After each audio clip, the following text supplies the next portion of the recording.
Boa noite, pessoal, tudo bem? Na aula de amanhã, nós vamos falar um pouco sobre o comportamento verbal, certo? Bom, a gente já viu nas primeiras aulas que foi esse controle da musculatura vocal que possibilitou uma maior sociabilidade, né? Foi a invenção ou o surgimento do comportamento verbal. Porque através do comportamento verbal, a gente consegue passar informação adiante para as outras pessoas sem que você tenha que passar por aquela situação necessariamente, né? Então, ele é um tipo de comportamento operante, né, que pertence a uma categoria comportamental mais ampla, que poderia ser chamada aí de comunicação, certo?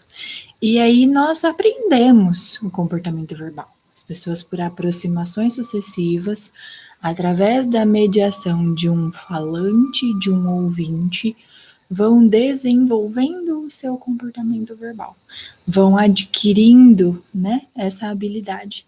Então a gente vai falar um pouquinho, né, do comportamento verbal.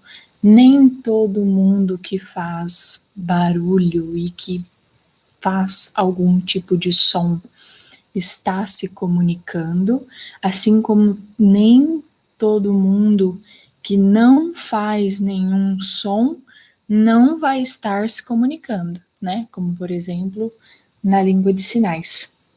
E aí, nós vamos falar um pouquinho do que determina, do que influencia, né, o nosso comportamento verbal, se a nossa comunidade verbal, se as pessoas que estão nos ouvindo, se as pessoas com quem a gente interage mais faz diferença ou não, né, naquilo que a gente aprende, como que as pessoas podem reforçar ou punir o nosso comportamento, porque se eu estou falando que o comportamento verbal é um comportamento operante, ele é aprendido e ele pode ser extinto também, certo?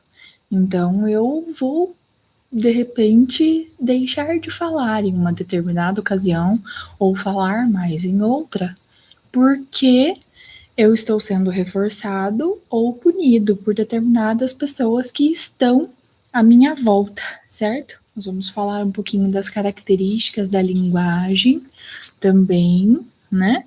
E, enfim, vamos falar sobre um panorama geral do que é esse comportamento verbal, por que ele é tão importante para nós enquanto futuros terapeutas. Ok? Até amanhã. Um abraço.